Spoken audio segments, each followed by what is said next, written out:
રાજકોટના રામપાર્ક વિસ્તારમાં આગની ઘટના અને હુડકો ચોકડી નજીક આવેલા રામપાર્ક વિસ્તારમાં આગ લાગી. સોફાના કારખાનામાં આગ લાગતા અફરાતફરી મચી ગઈ.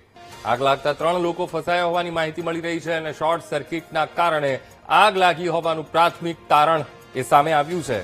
ફાયર બ્રિગેડની ટીમ અત્યારે ઘટના સ્થળે પહોંચી છે. આગ પર કાબુ મેળવવાના પ્રયત્નો હાથ ધરવામાં આવ્યા છે. રાજકોટની આ ઘટના શોર્ટ સર્કિટને કારણે આગ લાગી હોવાનું પ્રાથમિક અનુમાન એ માનવામાં આવી રહ્યું છે.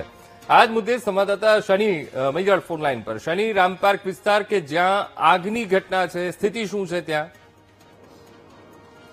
અંકુર, ચેતના વાત કરવામાં આવે રાજકોટના હુડકો ચોકડી પાસે આવેલા રામપાર્ક વિસ્તારની ઘટના સામે આવી રહી છે, જેમાં સોફાના કારખાનામાં આગ લાગતા જ અફરાતફરીનો માહોલ સર્જાયો છે. ઉત્તમ નામના જે સોફાના કારખાનામાં આગ લાગતા 3 લોકો ફસાયા હોવાનું અત્યારે પ્રાથમિક અંદાજ લગાવવામાં આવી રહ્યો છે. આગ વિકરાળ સ્વરૂપ ધારણ કરી લીધી છે. ફાયર ફાઈટરો ઘટના સ્થળે પહોંચી ચૂક્યા છે. આગને કાબુમાં લેવા માટે શોર્ટ સર્કિટથી લાગી હોવાનું અત્યારે પ્રાથમિક તારણ અંદાજે માનવામાં આવી રહ્યું છે. બીજી તરફ 3 લોકો ફસાયા તેને બચાવની કામગીરી છે તે હાથ ધરવામાં આવી રહી છે. જી અંકુર. બિલકુલ શનિ, સમગ્ર માહિતી સાથે જોડાવા બદલ આપનો આભાર. રાજકોટના રામપાર્ક વિસ્તારની આ ઘટના છે. હુડકો ચોકડી નજીક રામપાર્ક વિસ્તાર આવેલો છે કે જ્યાં આ આગ લાગવાની ઘટના બની છે.